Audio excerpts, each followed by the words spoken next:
For many years now, Russ and Craig have had many wide-ranging conversations with folks from all over the gaming world.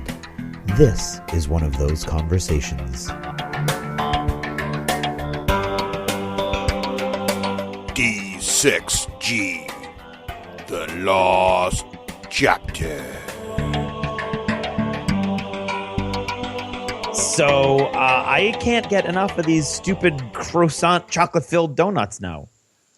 Yeah, those are really good. I'm really liking those. It bothers me to pay that much money for something called a donut. Yeah. Well, if you tear it in half, it kind of looks like a weird-looking alien. Yeah.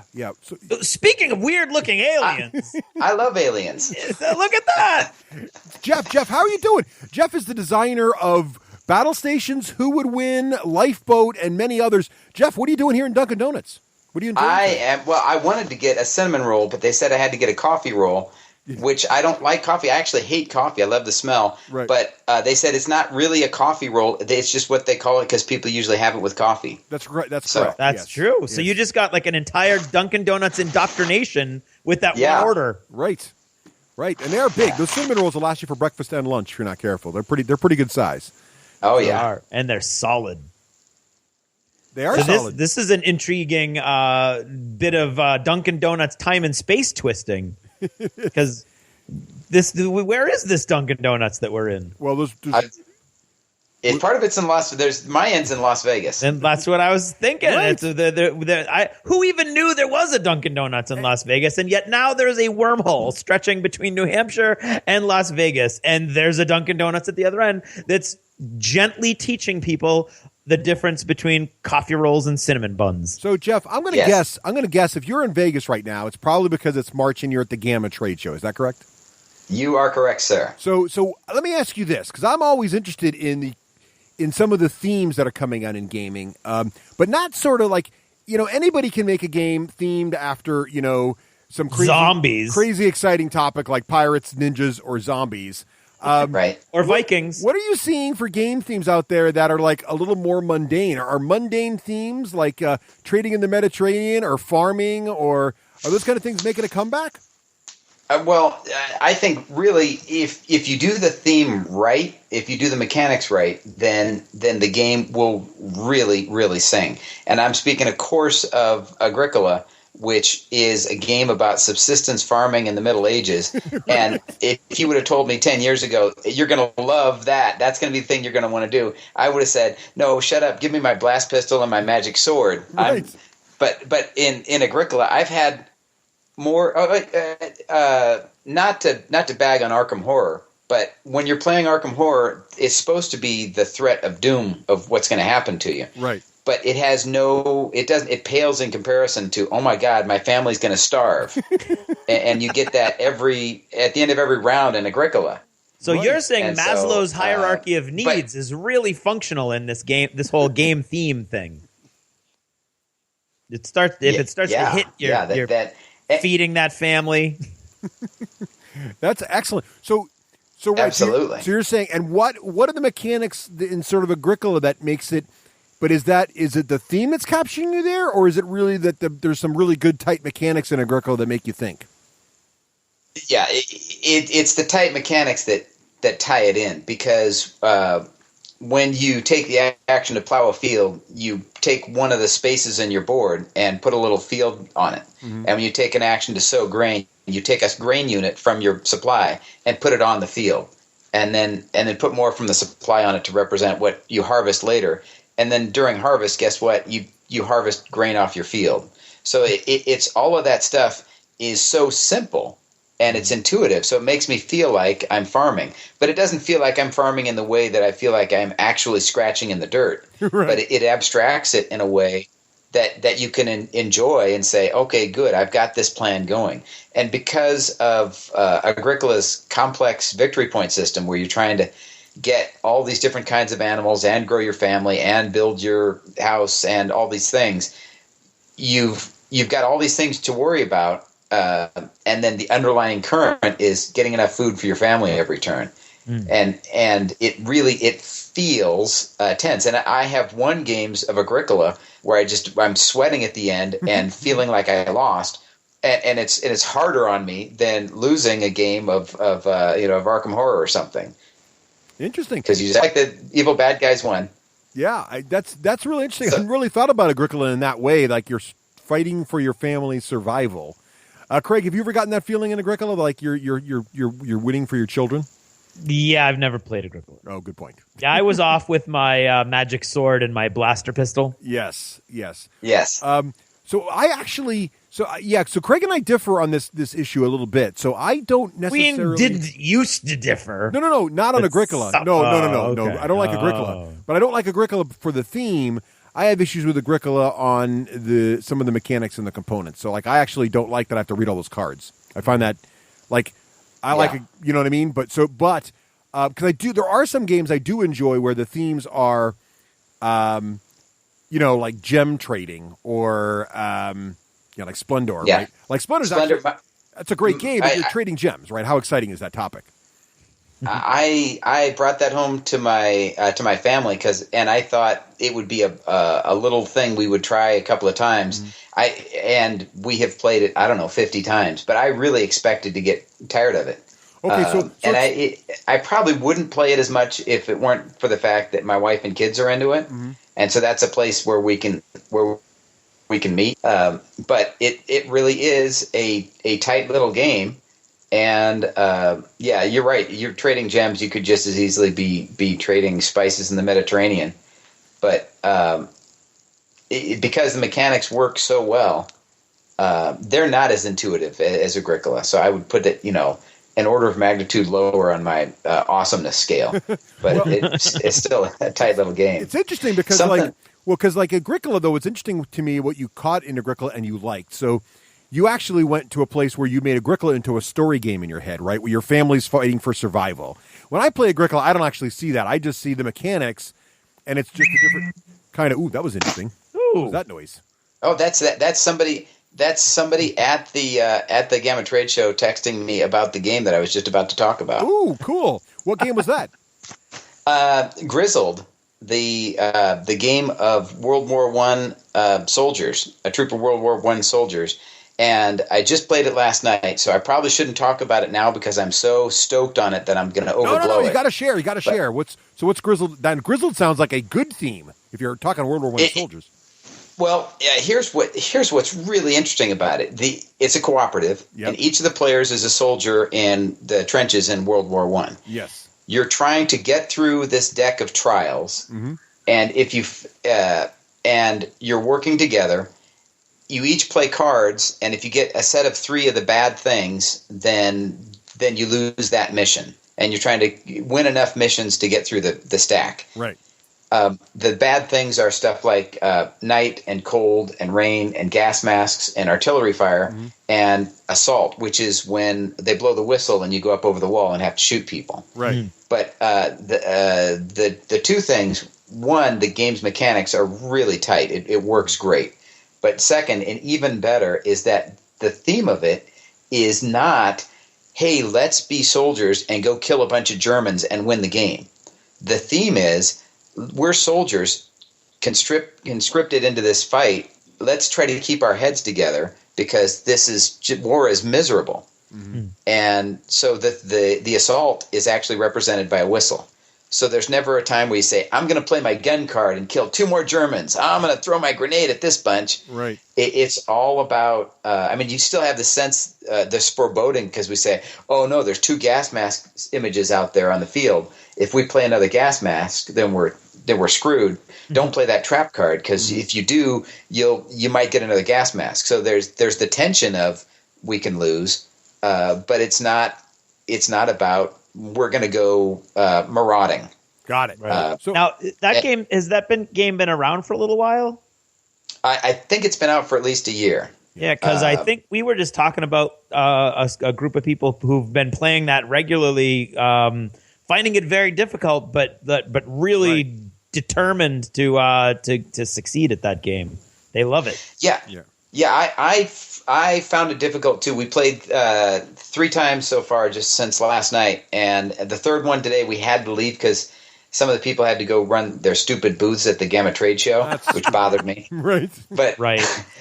But it was all the first 2 times we just lost, and the third time it looked like we might win, which made it even harder to say, okay, we got to pack it up. Had to quit. But here's something interesting to me is I wonder how often you have to win at a cooperative game. What's the sweet spot for the how often you should win? Yeah, because right. I know if the game's too easy, then you just say, we don't want to do it. But another game like Ghost Stories, I know is one where a lot of people, once you finally beat that thing once, you say, okay, good, now let's burn it and bury the ashes. And right. We're done. Right. So that Ghost, that Grizzled game makes me think a little bit here, Jeff, because. I think one of the things you kind of brought up early on was like, if the theme is, less exciting, right? I guess is where we're kind of going with this. Can the game still be great? And you brought up Agricola, but you brought it up in the context of it's exciting. The theme can be exciting because you're trying to keep your family alive. And Grizzled is sort of the same idea where you're not doing the quote-unquote glorious things in war, if there is anything called that, where you're fighting and trying to get the bad guy and be heroic, really, right? You're just trying to survive as a soldier. But that's it's still telling a compelling story, right? And that is that these 3 soldiers or 4 soldiers that are trying to stay alive. But what about the games where it's pure mechanics and there is no story to be had? I think about like a game like Splendor or others, where can you think of some of those where the mechanics are so great you love them, even though it's almost an abstract game. There's a theme, but there's no real story unfolding. Are those still games you enjoy? I'm not as big on abstract games. I do know. I think No Thanks is really high up on my list of games, even though it's just purely abstract. Mm-hmm. But it's so tight. Ink and Gold. Yeah. Ink and Gold is absolutely awesome because my daughter, when she was 7, could still win at that game. Right. And it's about pressing your luck, and it's about getting lucky, and you're definitely taking a decision every turn, but it's just one decision: do I go in or not? So it's a simple enough decision that anybody can do it, but it's thematic because you're saying I'm going deeper into this temple, and things could go wrong. So the mechanics of it are. If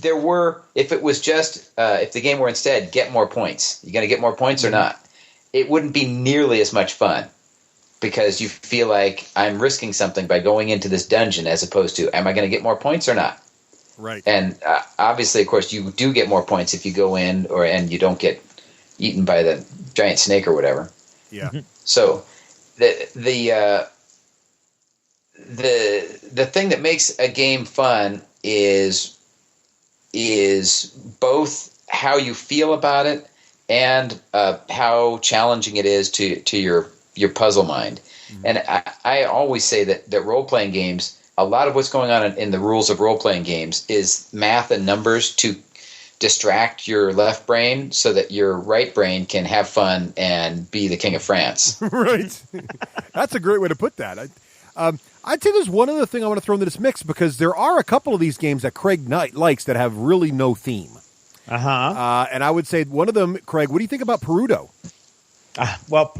Is Perudo? Yeah, I love it, but it.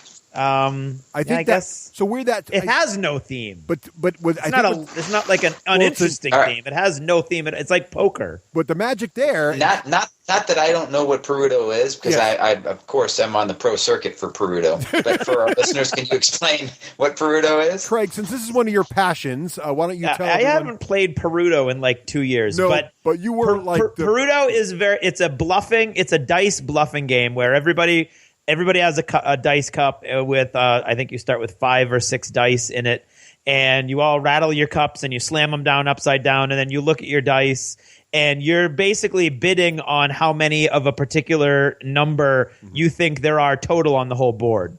And you're bidding upwards until somebody calls a bluff, and then there's a couple rules for changing it upwards or downwards, but for the most part, that's the game. When it gets to your sounds turn, like liar's dice. It is. It is basically liar's dice. Yes. So I think my point there was, I think there was two flavors we talked about, like the storytelling and then the drama. But here's one that's based purely on human interaction, right? So I think what makes liar's dice work is the bluffing mechanic and the human interaction mechanic. And what you remember from that game, I think, Jeff, you just mentioned, like, how does it make you feel, right? What you remember from those games is that time that Craig totally faked me out, right? Or that time that I was totally bluffed there. So it's like you're remembering the interaction with your friends, right? Yeah, well, that's as a game designer, that is actually deadly, because if you have fun friends, you're going to have fun, even if you're playing a lousy game. Right. So a lot of playtests I've had where the playtest went great because I'm playing with fun people who I like, and they know how to have fun, even if the game is awful. Right. And then you have to figure out afterwards, wait a minute, what parts of the games were responsible for that, and how can we recreate this in a way that's hitting on all cylinders? Because if you play a game that you hate with, if you play a lousy game with people that you like, you'll have a good time. If you play a great game with people that you hate, you're not going to have a good time, even if you beat them. I love Agricola, and if I played with a bunch of people who I didn't like and then I beat them, at the end of it, I wouldn't say, good, now I have vanquished you because I am better and I hate you. I would say, I just spent a bunch of time with people that I'm not really enjoying their company. That's not a great way to be. Right.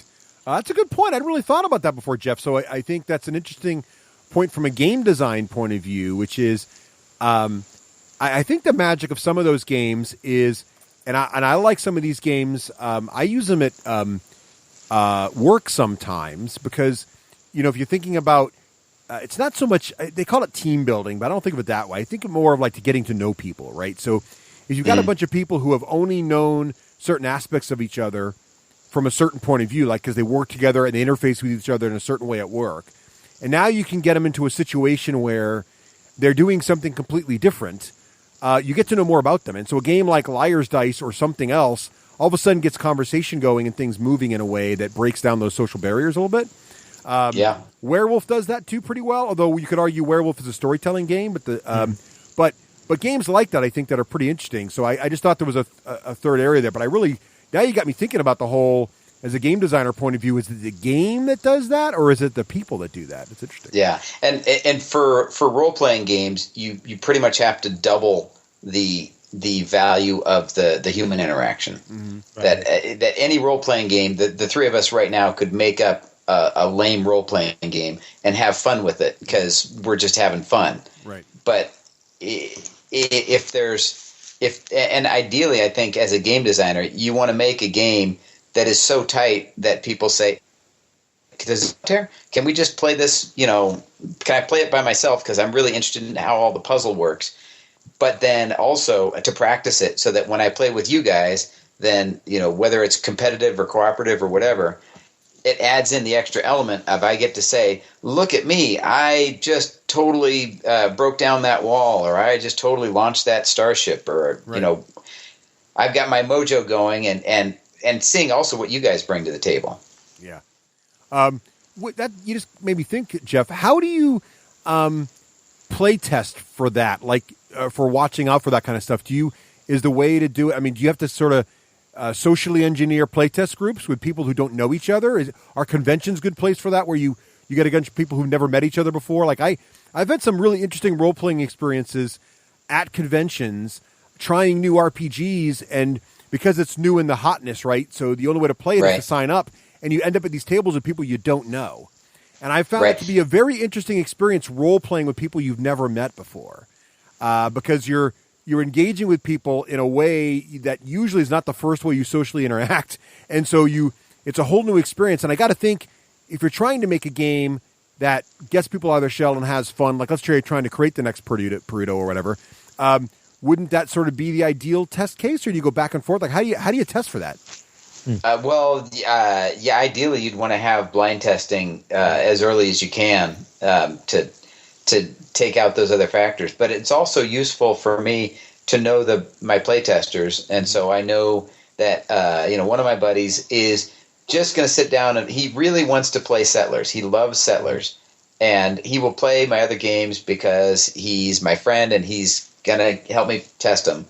But I know I'm going to get just a solid brain, but I'm not going to get the interesting, hey, this is cool, this is fun, let's play again, out of that.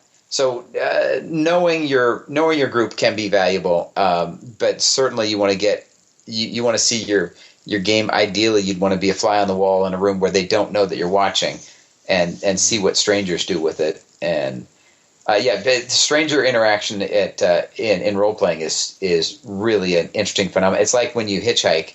I haven't hitchhiked for years, but when I used to hitchhike, you would meet people and get deep into conversations that you would never talk to your friends about, because your friends are going to, a month and a half later, they're going to say, "Really, you think that?" And you go, "Oh man, I shouldn't have said anything."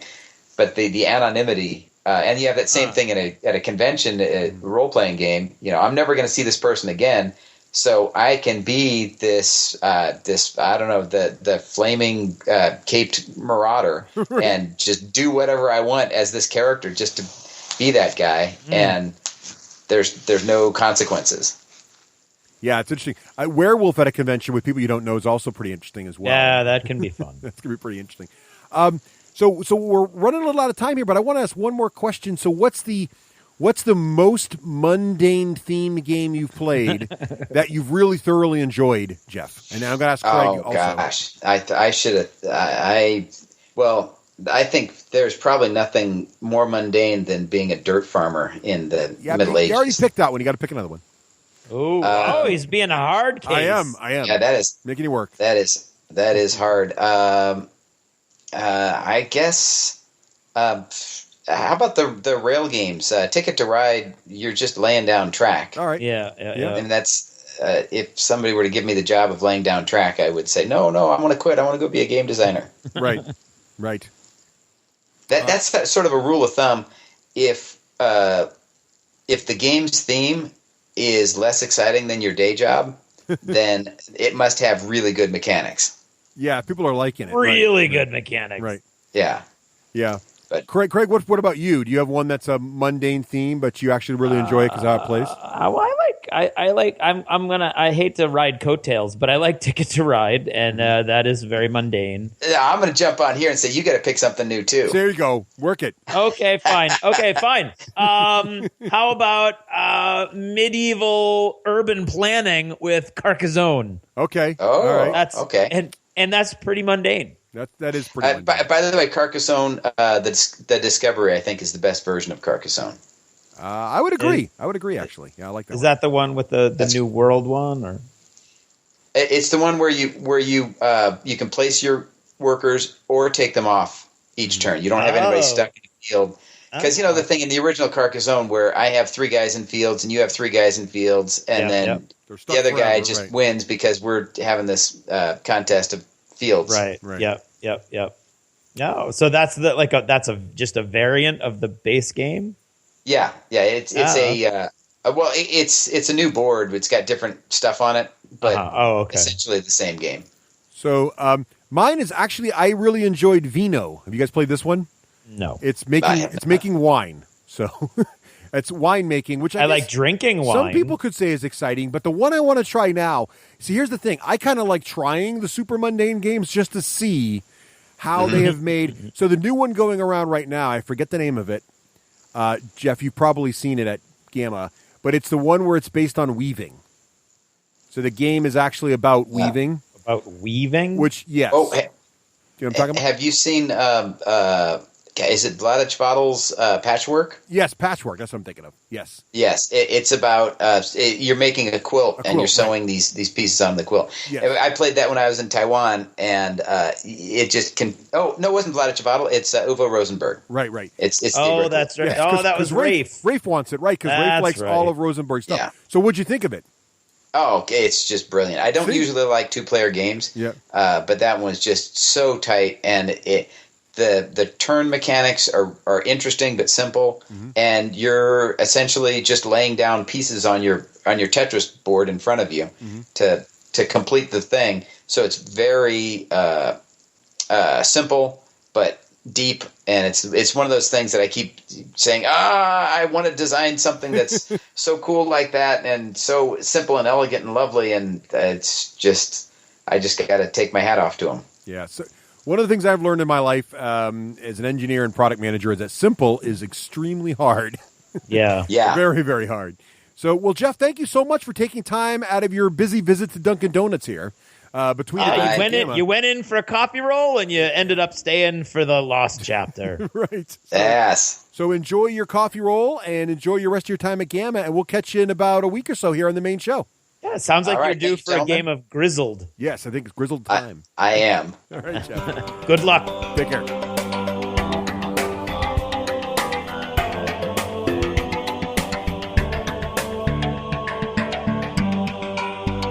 Thanks for purchasing a D6G Lost Chapter.